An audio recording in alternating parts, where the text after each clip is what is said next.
Hello. We are going to another tryout today. Mas maganda kasi merong category, beginner, intermediate, and advanced. So, syempre sa beginner tayo. So, let's prep. Sabi sa akin sa PY, they prefer someone younger. So, let's try to look a bit younger today. Try lang naman.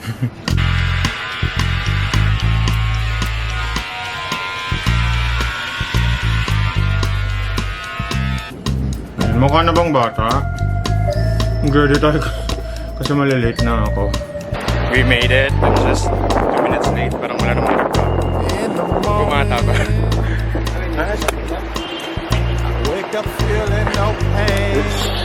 Second floor. Let's proceed to second floor. Here's the stairs na lang para maka-warm up ako. Pero hindi pa ako nakabigis. Tingnan mo kung sino to. Anong ginagawa mo dito? Kaya ako office. Nakasign up ka.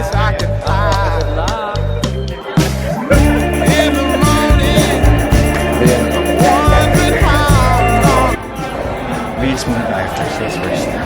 Right on time. My first time here. So, kinig muna tayo. Like this. So now when you're here, right, everything is game time. So let's say that you're Play 7-Eleven. drive, right? Special team would drive, hindi drive mo yung third set mo. Kung yung special team would drive, hindi drive mo. But what I don't really want to see is this. Okay? Like for me, the worst unforced error is the net.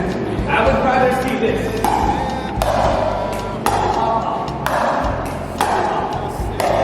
Right? Yeah. So the main idea in this game is to how can you get to the kids' game? Skills yung hinahanap nila. So let's just warm up and see what happens.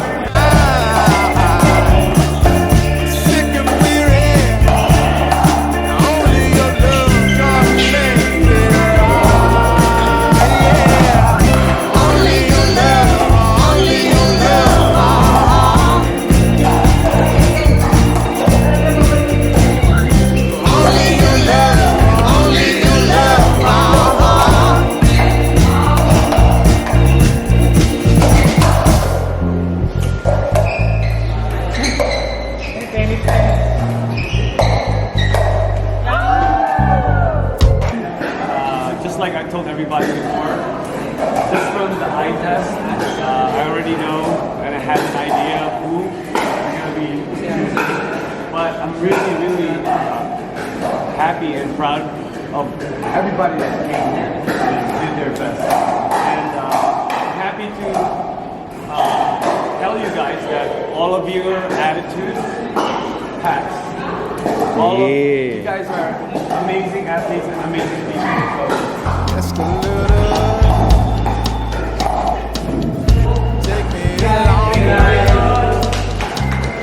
Just like that, we're going back to work. Pumasok na tayo.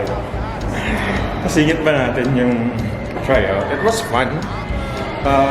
Mas faster yung ikot. But you have to be always ready if you want to be a pro athlete or at least an amateur athlete to be included in a team. Kasi nagugulat ako, bigla ka na natatawag and you have to play agad-agad. Anyway, it was fun. We have to go home or go to work. Let's go. Walang tao, wala akong naabutan. Hello, Manila. Hello, Riverside. Riverside will be there, somewhere there. In Canyugan, Pasig.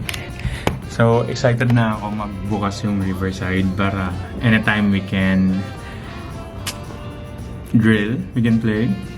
Anytime talaga. Dapat ko na sinasabi. Mag-work na lang muna ako. Buti na lang wala pang tao pagdating ko. But, okay, let's work. Let's work. Gagawa mo.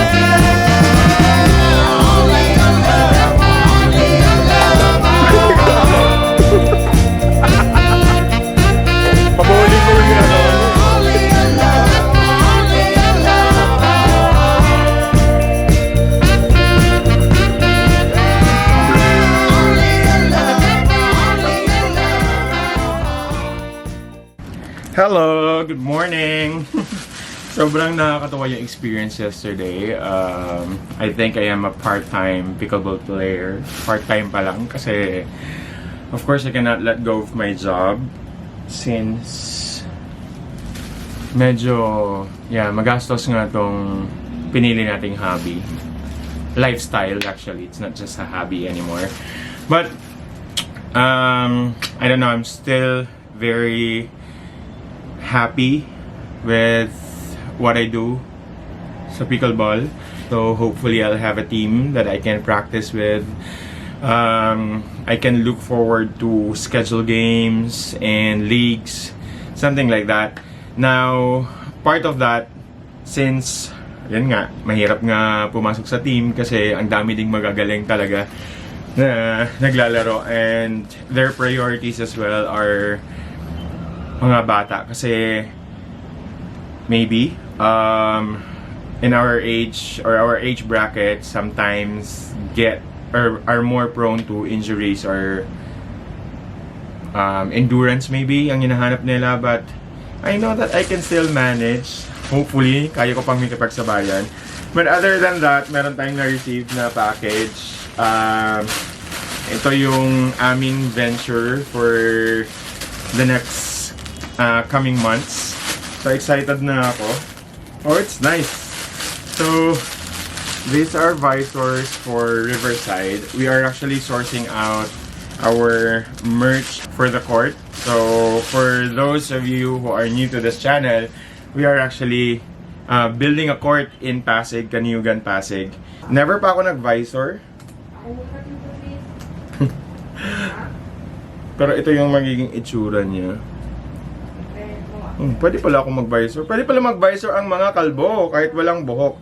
Actually guys, if you think that it's all just forma, for those who are planning to play pickleball or just starting, kung feeling nyo lang forma, mahirap talaga maglaro lalo na pagpawisin ka so dumidiretso sa mukha. That's why most of the players use caps when they play.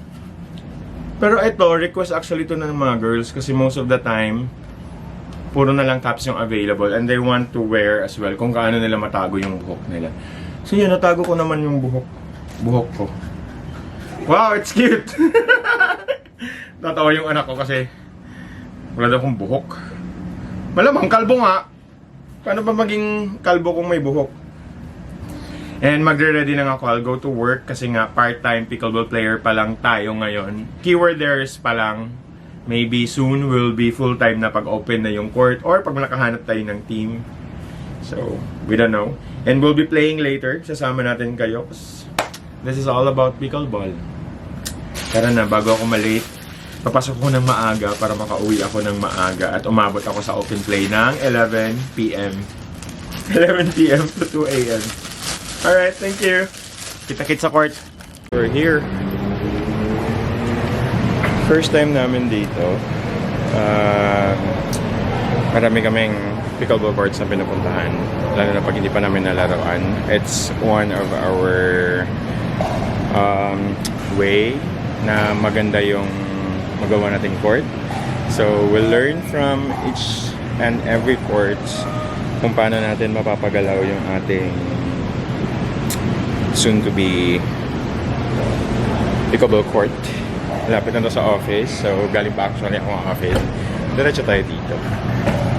Galing dito kasi may video na agad. Kasi lang na sa email.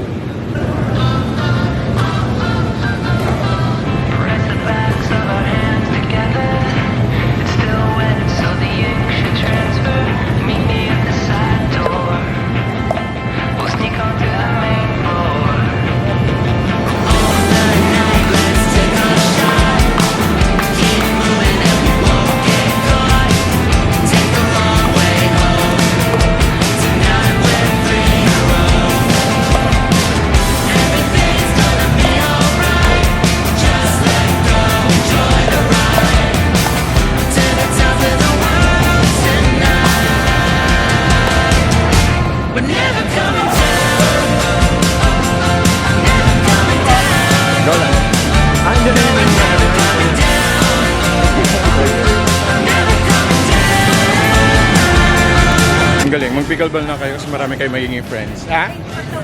Ah, sige. Yun, ang dami namin naging friends sa saglit na time na naglaro. Masaya maglaro dito guys. Meron silang 3 courts. Akala namin sobrang sikip ng spacing dun sa kabilang court. Okay lang pala. Pinatayo ko ng ilaw.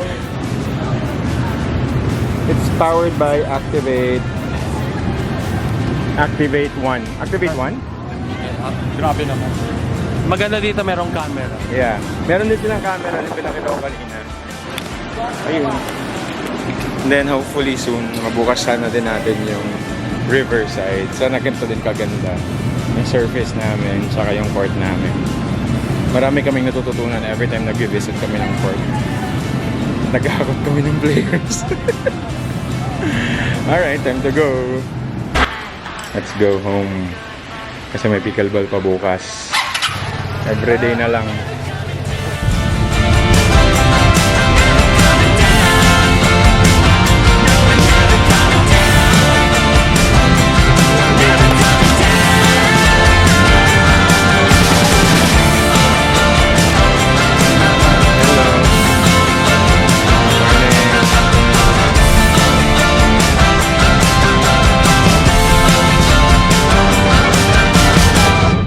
Sobrang aga. Meron pala kaming appointment sa warehouse.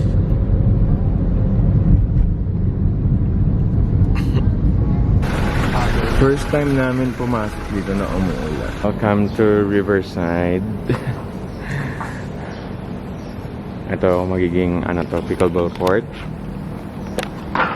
We are installing 4 pickleball courts here. Ano lang siya, sobrang lapit sa C5 before Jollibee Rotonda.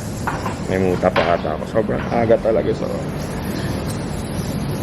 And ayan, kita na yung Jollibee. Kung makita niyo yung ng Jollibee, yan na yung Jollibee Rotonda. So papansin namin pag naglalaro, pag walang music, medyo dull yung experience. So since both of us love music, sobrang big yung music sa amin. Actually, wala pang court. Meron na tayong playlist sa Spotify for Riverside. Different genres, different moods. Na-set up na namin yan. So, we would like to make sure as well that we have good sounds and good sound system para mas maganda yung experience. So, ayun. Hello! Nag-try out ako for Coliseo grounds, and we made it to the team. So this is our first session. Papunta ako sa G Parks. It's my first time as well to play at G Parks. Nagpapa-coach naman ako pero not as often as other athletes. So I will just take advantage of this experience. Hopefully ma-line up tayo sa mga next na tournament. But if not, this is already a big win for me. To be part of a team. Pero sabi nga ni Coach Emil, don't just be part of a team, you should be part of the family. Wow. May talaga, no? May wisdom. So, wala. Samahan nyo ako sa training para pwede nyo din itong gawin in case magdi-drills kayo. Sobrang init guys. 1:00 ng hapon. I'm 7 minutes late. Sorry coaches. Pero medyo malayo din kasi. Ano ba yan?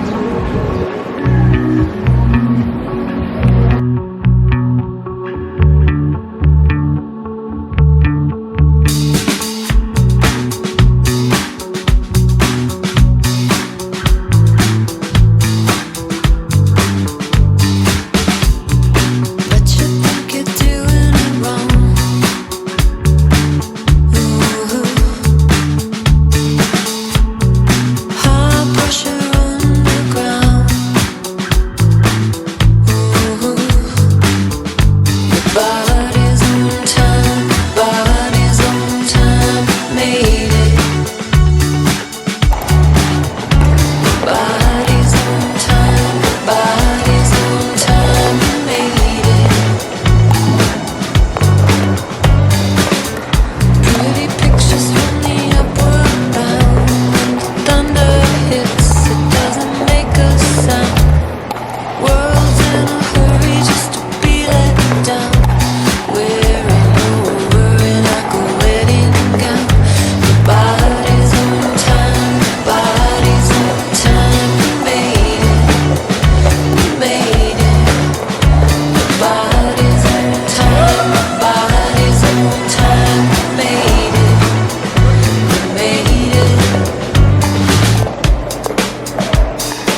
pawis. Di pa kami naglaro. Nag-drills pa lang kami.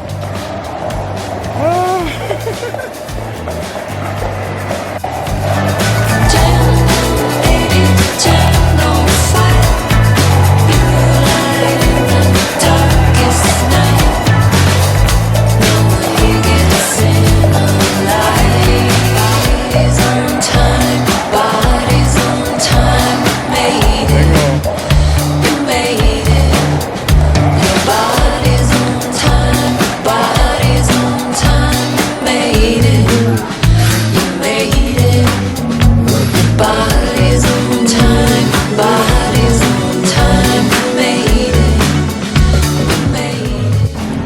Grabe ka, kapoy. Pagod but sulit.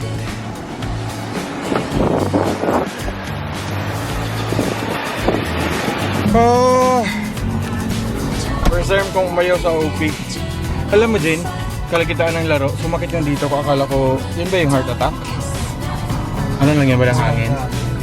Sobrang sakit. Sumasakit kasi sa akin, pero hindi umaabot yung dito yung sumasakit o paakyat. Tapos wala, buti pa tapos na yung game. Saya. Tinapos ko na maaga kasi mag-OP pa kami babaya. Meron pa tayong open play part 2. Kasi pagpagod na ako, nagiging ngongo ako. So tas ako pa yung pinag-drive. Saya.